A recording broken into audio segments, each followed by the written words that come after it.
İzahlı test 99-cu hissə 5-ci sinif ingilis dili 7-ci sual. Choose the line of adjectives. Sifətlər cərgəsini seçin. Baxaq, A bəndində cheap var, ucuzdur, sifətdir, window isimdir, pəncərə mənasını verir.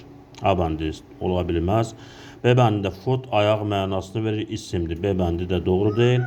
C bəndində ferry yaxta mənasını verir. Town gəmi mənasını, şəhər mənasını verir. C bəndi doğru deyil. D bəndində foreign xarici mənasını verir, sifətdir. Useful faydalı mənasını verir, sifətdir. Blue mavi mənasını verir, sifətdir. Fantastik möhtəşəm mənasını verir, sifətdir. D bəndi doğru cavabdır. 8-ci sual. Choose the correct variant. Düzgün variantı seçin. Is buying food from the supermarket. Burada cümlə indiki davam edici zamandadır. Burada is buying var. Is üçüncü şəxsin təki ilə işlənir. Qalan şəxslərdə I ilə am işlənir. Üçüncü şəxsin təki ilə is işlənir. Qalan şəxslərdə A işlənir. Burada baxaq, he ilə is işlənir, she ilə is işlənir. 1-3 doğrudur. We ilə A işlənir, Z ilə isə A işlənir. We are buying, they are buying. 1 ilə 3 doğru cavabdır.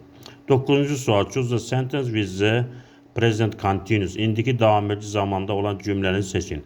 İndiki davam edici zaman am, is, a və feilin sonuna ing şəkilsi əlavə etməklə düzəlir.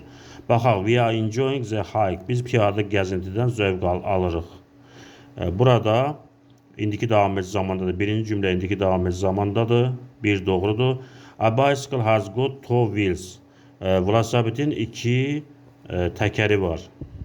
Velosipetin 2 təkəri var. Bu indiki sadə zamandadır. Üçüncü cümlə, Jane is watering flowers.